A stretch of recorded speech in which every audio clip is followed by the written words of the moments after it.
जल को बर्फ में बदलने में वक्त लगता है, सूरज को निकलने में वक्त लगता है। अपनी किस्मत को तो नहीं बदल सकते, लेकिन अपने हौसलों से किस्मत को बदलने में वक्त लगता है। दोस्तों, स्वागत है आपका फिर से इस चैनल के ऊपर जिसका नाम है मिशन कामयाबी, जीत से जीत तक। तो आज हम आपके सामने एक प्यारा सा कंसेप्ट लाए जो हाल ही के टाइम में बड़ा चर्चा के अंदर है, न्यूज के अंदर है कि सिटीजनशिप। आपने सुना भी होगा एनआरसी, आपने सुना भी होगा सीएए। क्योंकि अगर कोरोना से पहले की बात की जाए तो काफी सारी चर्चा थी कि कौन भारत का नागरिक है, कौन भारत का नागरिक नहीं है, और भारत का नागरिक बनने के लिए as a being a citizen of India कौन कौन सी रिक्वायरमेंट्स होनी चाहिए और किस इंसान को हम भारत का नागरिक कह सकते हैं। जैसे बहुत सारी चीजें उस टाइम आई थी कि आधार कार्ड होना चाहिए, प्रॉपर्टी होनी चाहिए, या फिर ड्राइविंग लाइसेंस होना चाहिए। इट मीन्स काफी सारी ऐसी चीजें थी कि एक इंसान है वो इंडिया का सिटीजन है या नहीं है। पहले के वक्त, आजादी के वक्त, आजादी के बाद जो डिवाइडेड पार्टीशन हो गया, इट मींस पाकिस्तान, हिंदुस्तान, पाकिस्तान से जो लोग हिंदुस्तान आना चाहते हैं, या फिर वो लोग जो इंडिया को छोड़कर और किसी कंट्री में चले गए थे वापस इंडिया के सिटीजन बनना चाहते हैं, या फिर बाहर अदर कंट्री के लोग जो अगर इंडिया के सिटीजन बनना चाहते हैं तो उनकी pre request, it means basic needs क्या होंगी कि कौन इंसान इंडिया का सिटीजन बन सकता है, उसके लिए रिक्वायरमेंट क्या है, और कैसे इंडिया की सिटीजनशिप, नागरिकता। क्योंकि अगर आप देखोगे पिछले कोरोना काल के अंदर लास्ट ईयर नियरली 1.60 इतने लाख 1.60 लाख पर्सन ने इंडिया की सिटीजनशिप को क्विट किया है, छोड़ा है। तो इट मींस इंडिया की सिटीजनशिप, इंडिया की नागरिकता हम किस किस अकॉर्डिंग छोड़ सकते हैं, कैसे बाहर की कंट्री के नागरिक बन सकते हैं, वो सारी चीजें हम डिस्कस करेंगे। लेकिन अगर कॉन्स्टिट्यूशन की बात की जाए तो कॉन्स्टिट्यूशन का पार्ट 2, क्योंकि पार्ट 1 क्या है, पार्ट 1 है India and it's territory. India constitution का पार्ट 1 क्या है, India and it's territory, and it's territory. ये आर्टिकल 1 to 4 है। उसके बाद पार्ट 2 आता है, ये है सिटीजनशिप, आर्टिकल 5 to 11। इसके अंदर बताया हुआ है अगर जैसे मान के चलो सिटीजन के रिगार्डिंग जो भी अमेंडमेंट्स होते हैं तो वो इस पार्ट के अंदर, कॉन्स्टिट्यूशन के पार्ट 2 के अंदर जो चेंजमेंट होते हैं इनके अंदर ही जो एनआरसी का प्रपोजल है, सीए का प्रपोजल है, या फिर बाकी सारे इससे पहले भी बहुत सारे अमेंडमेंट्स होते गए हैं, वो सारे इनके अकॉर्डिंग होते हैं। तो अब आज हम पढ़ेंगे कि इंडिया के सिटीजनशिप कैसे हम एक्विजिशन कर सकते हैं और कैसे इंडिया की सिटीजनशिप हमारी टर्मिनेट हो सकती है या छोड़ सकते हैं। देखना दोस्तों, पहला है merits of the acquisition citizenship of India, कि इंडिया के सिटीजनशिप कैसे हम एक्वायर कर सकते हैं, acquiring the citizenship of India 5 तरीके से, थ्रू 5 वेज। फर्स्ट है बाय बर्थ, जन्म के आधार पर बाय बर्थ हम इंडिया के सिटीजन कैसे बन सकते हैं। सेकंड, बाय एक्विजिशन और incorporation of territory. It means अगर हम किसी बाहर की टेरिटरी को इंडिया की टेरिटरी बना ले, just like an example, Portuguese से हमने गोवा को आजाद करवाया, इंडिया का पार्ट बनाया, तो गोवा और वहां के लोग इंडिया के सिटीजन बन गए। सिक्किम जो पहले इंडिया का पार्ट नहीं था, हमने इंडिया का पार्ट बनाया, अब वहां के सिटीजन्स, वहां के रेजिडेंट्स इंडिया के सिटीजन बन गए। बाय डिसेंट, बाय डिसेंट का मतलब होता है कि हमारे जो पूर्वज थे, इट मींस जो हमारे जो वंशानुगत, इट मींस हमारे जो फादर्स हैं उनके अकॉर्डिंग भाई उनका जन्म कहां हुआ, या मदर फादर उनका रिलेशन इंडिया से क्या है, कि कोई इंडियन है या फिर फॉरेनर है, उनके according. Bye registration, bye registration कि हम इंडिया की सिटीजनशिप चाहते हैं तो देश और कानून व्यवस्था के अकॉर्डिंग, या फिर होम मिनिस्ट्री हमें किस अकॉर्डिंग अलाउड करती है कि कौन कौन सी बेसिक प्री रिक्वेस्ट या प्री रिक्वायरमेंट है जिसके अकॉर्डिंग हम इंडिया का सिटीजनशिप पा सकते हैं। बाय नेचुरलाइजेशन, इसका अगर हिंदी में बात की जाए तो देशीयकरण, इट मींस देश के साथ हमारे कैसे रिलेशंस है, देश के साथ हमारा क्या लगाव है, किस अकॉर्डिंग हम देश में रह रहे हैं, कि हम कितने टाइम से रह रहे हैं, उस अकॉर्डिंग। तो पहले हम पढ़ेंगे कैसे इंडिया के सिटीजन बन सकते हैं। हमने बताया 5 ways of acquiring Indian citizenship. इन 5 तरीकों को अब ब्रीफ में एक बार पढ़ लेते हैं। फर्स्ट तरीका बाय बर्थ, अगर हम इंडिया के सिटीजन हैं, अगर हम लोग, आप लोग भारत के नागरिक हैं, तो if a person is born in the territory of India and he shall be the, अगर एक इंसान उसका जन्म इंडिया में हुआ है बाय बर्थ, अगर वो इंडियन है, he shall be the citizen of India.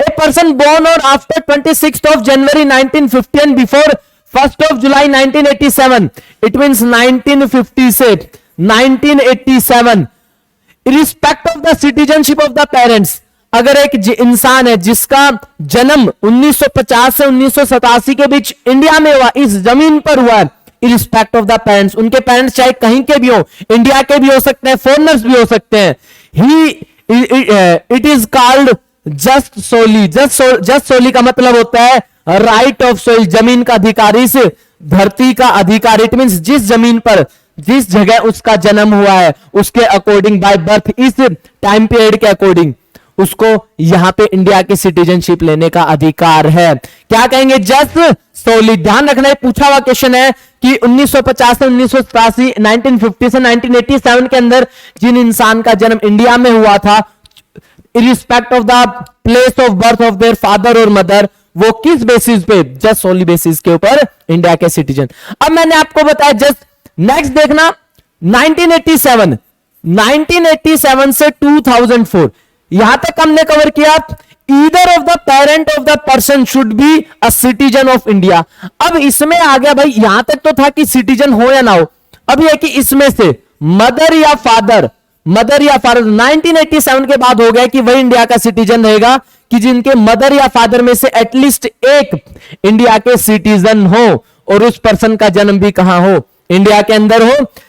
A citizen of India at the time of birth, it is called jus sanguinis. It means right of blood or right of descent. Right of blood, अगर उनकी mother या उनके father India के हैं, Indian citizen है, और उनका जन्म इंडिया में हुआ है, तो वो भी इंडिया के सिटीजन कहलाएंगे, उनको इंडिया की सिटीजनशिप का अधिकार है। ठीक है भाई, तीन तरीके से। चौथा देखना, ए पर्सन, अब हमने 2004 तक कर लिया, आगे देखना, a person born on after 3 December 2004, both the parents of the child, अब क्या हो गया?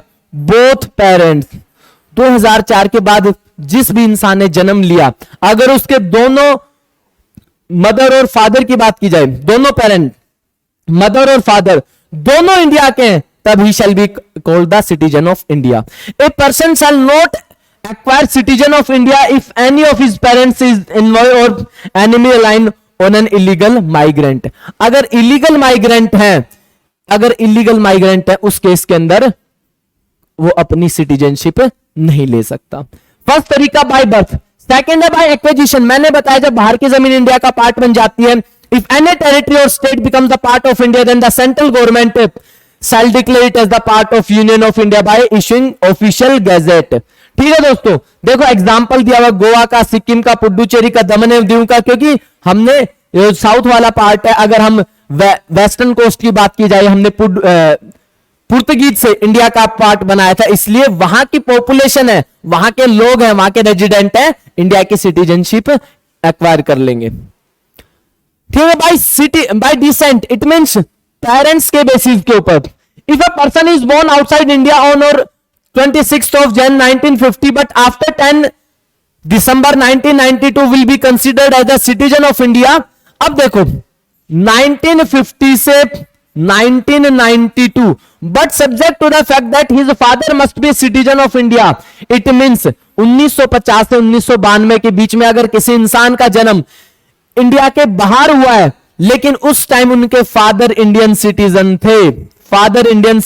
थे, then that person has the right to be the citizen of India। If a person born after, अब 1992 से 2004, अभी हम पेरेंट के बेसिस पे कर रहे हैं कि पहले तो उसका जन्म इंडिया में हुआ था, डिसेंट है कि जन्म बाहर हुआ है। If a person born or after 10 December 1992 but before 2004, either of the parent, mother or father shall be the, अब इस केस के अंदर पहले सिर्फ फादर, इस केस में मदर या फादर दोनों में से एक इंडियन सिटीजन होने चाहिए। 1992 से 2004 के अंदर अगर किसी इंसान का जन्म हुआ बाहर की तरफ, इंडिया से बाहर, और उनमें से उस टाइम उनमें से किसी एक का या तो मदर या फादर, उनमें से मदर या फादर इंडिया के सिटीजन थे, then that person has the right to be the citizen of India. Next देखना, बाय रजिस्ट्रेशन। अब रजिस्टर करके कि भाई हम इंडिया में आते हैं, इंडिया में कहते हैं कि भाई हमें यहाँ की नागरिकता चाहिए, ऐसे तो नहीं हर इंसान को इंडियन गवर्नमेंट नागरिकता सिटीजनशिप दे देगी, उसके भी कुछ राइट्स हैं, उसके भी कुछ सर्टेन आपका क्राइटेरिया है। If a person is of Indian origin who was ordinary resident of India for 7 years before making, अगर एक इंडिया का एक पर्सन है वो बाहर रह रहा है, ठीक है, अगर इंडिया का सिटीजन बनना चाहता है तो यहां पे आकर एटलीस्ट 7 साल तक वो रह के फिर अप्लाई करे. If a person is married to a person of Indian citizenship and is ordinary residing in India for 7 years before making the application, अगर एक इंसान ने इंडिया में शादी की और 7 साल यहां पे रहे उसके बाद अप्लाई करे, then he will be the citizen of India. If a person is minor and the parents are of a citizen of India, अगर कोई माइनर पर्सन है और उनके पेरेंट्स क्या है, इंडिया के बाहर अगर कोई इंसान रह रहा है माइनर पर्सन और उसके पेरेंट्स इंडिया के सिटीजन है, then by registration he will become the resident of India.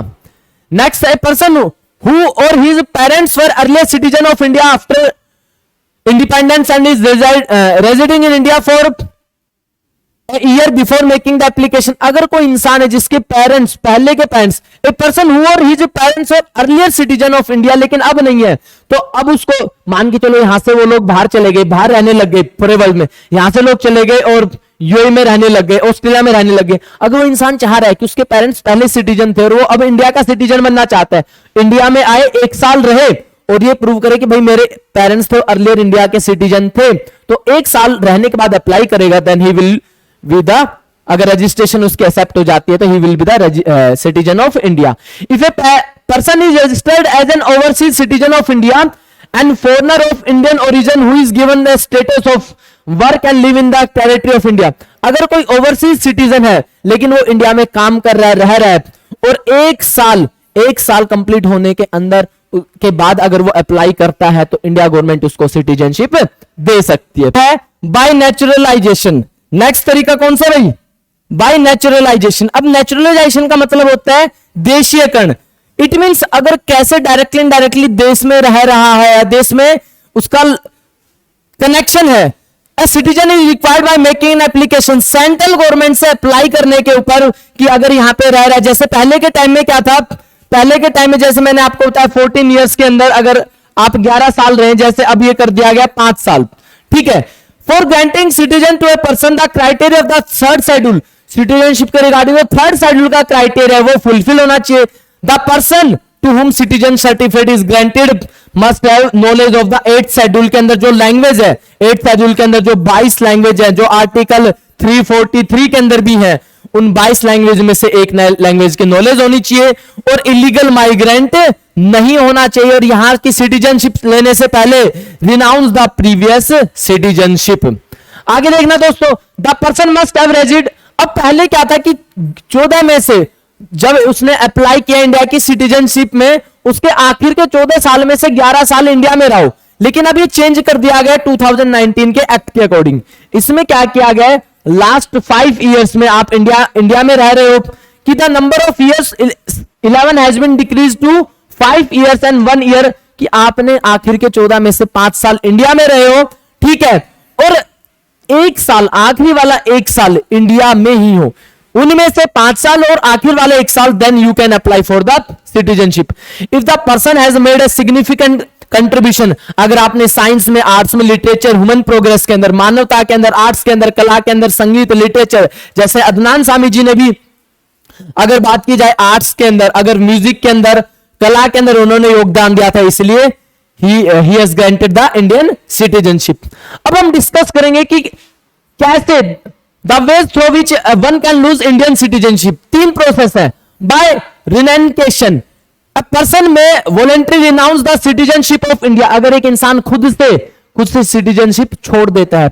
Bye termination, if a person acquire citizenship of another country, अगर आप मान के चलो एक एक्स पर्सन है इंडिया का सिटीजन और बाहर किसी कंट्री की सिटीजनशिप ले लेता है, then his Indian citizenship must be terminated. His Indian citizenship must be terminated. ठीक है दोस्तों.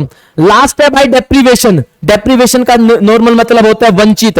अगर कोई इंसान, किसी इंसान ने फ्रॉड तरीके से इंडिया की सिटीजनशिप ली हो, या फिर इंडियन कॉन्स्टिट्यूशन के रिगार्डिंग डिसलॉयल हो, या फिर अगर लास्ट के 5 साल अप्लाई नेचुरलाइजेशन का जो 5 साल का प्रोसेस है, उस 5 साल में से 2 साल अगर वो जेल में रहा हो, तो इसलिए उसको इंडिया की सिटीजनशिप नहीं मिलती है. होप सो दोस्तों ये कंसेप्ट आपको समझ आया होगा. अगर आपको अच्छा लगा हो तो अपने दोस्तों के साथ शेयर कीजिए. Thank you. हेलो।